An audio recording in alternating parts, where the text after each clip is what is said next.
নমস্কার, কেমন আছেন সবাই? কজি কিচেনের আরেকটি ব্লগে আপনাদের সবাইকে স্বাগত জানাই। কজি কিচেনের আজকের রেসিপি ঢাকাইয়া মোরগ পোলাও। এটা কোনো অথেন্টিক রেসিপি নয়, আমার হুট করে সেদিনকে একটুখানি মোরগ পোলাও খেতে ইচ্ছা করছিল, তাই আমি অল্প করে বাড়িতে বানিয়েছিলাম। তো সেটার ভিডিও আপনাদের সবার সাথে শেয়ার করছি। পেস্ট করার সুবিধার্থে এখানে কিছুটা গোটা মশলা আমি গরম জলে ভিজিয়ে রাখছি, যেমন আমন্ডস, পোস্তদানা, শাহি জিরে, কাবাব চিনি, সাদা গোলমরিচ, জয়ত্রী আর কিছুটা জয়ফল। তো এখানে আমি দুটো চিকেনের লেগ পিস নিয়েছি, আপনারা চাইলে এটা ছোটো করে পোর্শন করেও কেটে নিতে পারেন। আর এখানে আমি একটা মশলা রেডি করে রেখেছিলাম, কিছুটা কাশ্মীরি লঙ্কার গুঁড়ো, পরিমাণ মতো নুন, সামান্য পরিমাণে তেল আর কিছুটা লেবুর রস দিয়ে এটাকে মিক্স করে আমি চিকেনটাকে ম্যারিনেট করে আধা ঘন্টার জন্য রেখে দেবো। আমি আগেই বলে দিচ্ছি, এটা কিন্তু কোনো অথেন্টিক রেসিপি নয়। অথেন্টিক রেসিপিতে চিকেনটাকে কিন্তু টক দই দিয়ে ম্যারিনেট করা হয়। আর আপনাদের কাছে যদি হাতে সময় না থাকে চিকেনটা ম্যারিনেট করার জন্য, তো আপনারা ম্যারিনেট করে অন্যান্য কাজ গোছাতে গোছাতে কিন্তু চিকেনটা ম্যারিনেট করা হয়ে যাবে। মোরগ পোলাওর জন্য এখানে আমার কিছুটা পরিমাণে পেঁয়াজ বেরেস্তা লাগবে, তো তার জন্য এখানে আমি খুব মিহি করে পেঁয়াজ কুচিয়ে নিচ্ছি। চেষ্টা করবেন প্রত্যেকটা পেঁয়াজের পিস কিন্তু একইভাবে কাটার, নাহলে কিন্তু পেঁয়াজ বেরেস্তা করার সময় যেগুলো পাতলা করে কাটা হবে সেগুলো পুড়ে যাবে, আর যেগুলো ভারী করে কাটা হবে সেগুলো কিন্তু সাদাই রয়ে যাবে। তো ওইখানে যে আমি একটা গোটা মশলা ভিজিয়ে রেখেছিলাম, সেখানে তো আমন্ডস বাদাম দেওয়া হয়েছিল। এবার বাদামের সেই খোসাগুলো ছাড়িয়ে নিয়ে ওটা একটা মিহি পেস্ট করে নিয়েছি, আর আদা রসুন আর কাঁচা লঙ্কার পেস্ট করে নিয়েছি। এবার বেশ কিছুটা পরিমাণ তেল আমি গরম করে এখানে পেঁয়াজ বেরেস্তা করে নেব।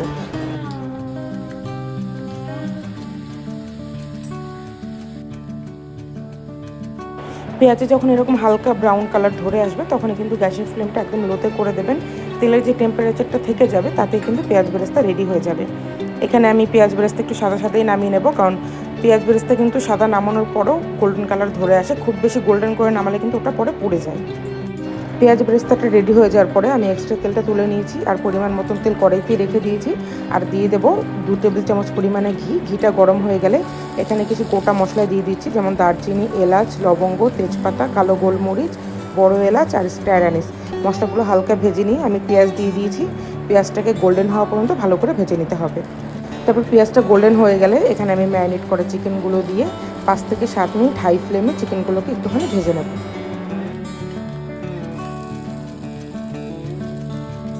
মাঝে একটু ঢাকনা চাপা দিয়ে চিকেনটাকে ঢেকেও রান্না করে নিয়েছি। কিন্তু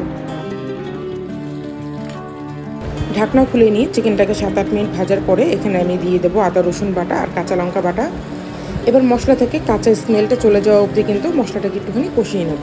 সময় লাগবে কিন্তু 2 থেকে 3 মিনিট। আদা রসুনটা কষানো হয়ে গেলে এবার এখানে আমি দিয়ে দেবো সেই বাদাম, পোস্তদানা আর কিছু মশলা দিয়ে করে রাখা যে পেস্টটা রয়েছে সেটা, আর কিছুটা টমেটো কেচাপ। মশলাটা হালকা নাড়াচাড়া করে নিয়ে এবার এখানে দিয়ে দেবো পরিমাণ মতো নুন আর বেশ কিছুটা চিনি, ওই 1 টেবিল চামচের মতন, আর 2টো আলু বুখারা। চিনিটা কিন্তু এখানে দিতেই হবে, কারণ রোস্ট আর মোরগ পোলাও কিন্তু হালকা মিষ্টি ধাঁচের হয়। তবে ঝাঁজ একটা থাকে, সেটা কিন্তু সাদা গোলমরিচের। মশলা কষে গিয়ে তেল ছেড়ে দিলে এখানে আমি দিয়ে দিচ্ছি কিছুটা পরিমাণে দুধ, ওই হাফ কাপের মতন। আমি এখানে 1 কাপের মতন দুধ নিয়েছি, হাফ কাপ দিলাম এইখানে, আর হাফ কাপ দেবো পোলাও রান্নার সময়। ঢাকনা চাপা দিয়ে চিকেনটাকে এখানে কিন্তু মিডিয়াম ফ্লেমে 8 থেকে 9 মিনিট একটুখানি সেদ্ধ হওয়ার জন্য রেখে দিতে হবে। এখানে আমার চিকেনটা মোটামুটি সেদ্ধ হয়ে গেছে, মশলা থেকে তেলও সেপারেট হয়ে গেছে, আর ঝোলও অনেকটা কিন্তু টেনে এসছে। এবার এখানে আমি 3-4টে কাঁচা লঙ্কা দিয়ে আর 2 থেকে 3 মিনিট একটুখানি রান্না করে নিচ্ছি।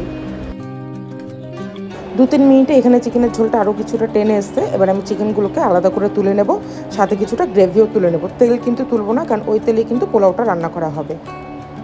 এখানে কিন্তু আমি সব গ্রেভি তুলে নিইনি, কিছুটা গ্রেভি আমি তেলের মধ্যে কড়াইতে রেখে দিয়েছি। এবার সেখানে দিয়ে দেবো জল ঝরিয়ে রাখা গোবিন্দভোগ চালগুলো, আর দিয়ে দিচ্ছি কিছু গোটা মশলা, যেমন তেজপাতা, দারচিনি, এলাচ, লবঙ্গ, গোলমরিচ আর কিছুটা কিশমিশ, আর কিছুটা পেঁয়াজ বেরেস্তা দিয়ে চালটাকে আমি 4 থেকে 5 মিনিট একটুখানি ভেজে নেব। তো এখানে আমি পরিমাণ মতন নুন দিয়ে চালটাকে মিশিয়ে নিচ্ছি। তারপরে দিয়ে দেবো পরিমাণ মতন গরম জল।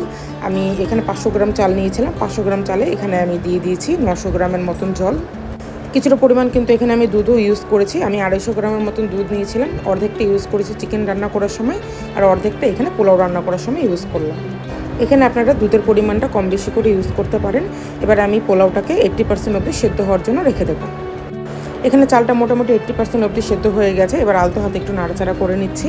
এবার মাঝের থেকে কিছুটা চাল সরিয়ে নিয়ে আমি চিকেনটাকে দিয়ে দিচ্ছি। তারপর 4-5 থেকে চালটা দিয়ে চিকেনটাকে কভার করে নেব, এবং ওপর থেকে কিছুটা বেরেস্তা ছড়িয়ে দিয়ে লো ফ্লেমে 10 থেকে 15 মিনিটের জন্য আমি মোরগ পোলাওটাকে দমে বসিয়ে রাখবো। এখানে সাথে একটা আমি ডিমও দিয়েছিলাম, কারণ অথেন্টিক মোরগ পোলাওতে কিন্তু ডিম দেওয়া হয়। এবার অনেকেই প্রশ্ন করতে পারেন যে এটা তো দেখতে অবিকল মোরগ পোলাওয়ের মতন হয়েছে, কিন্তু এটা অথেন্টিক কেন নয়?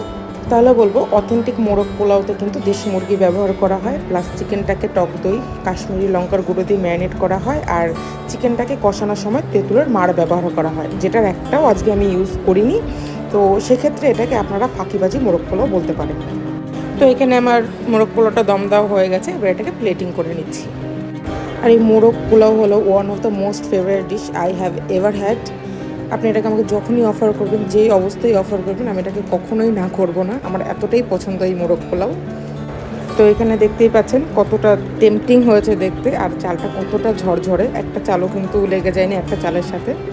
তো আজকের ভিডিওটা তাহলে এখানেই শেষ করছি, দেখা হচ্ছে পরবর্তী ব্লগে। ধন্যবাদ।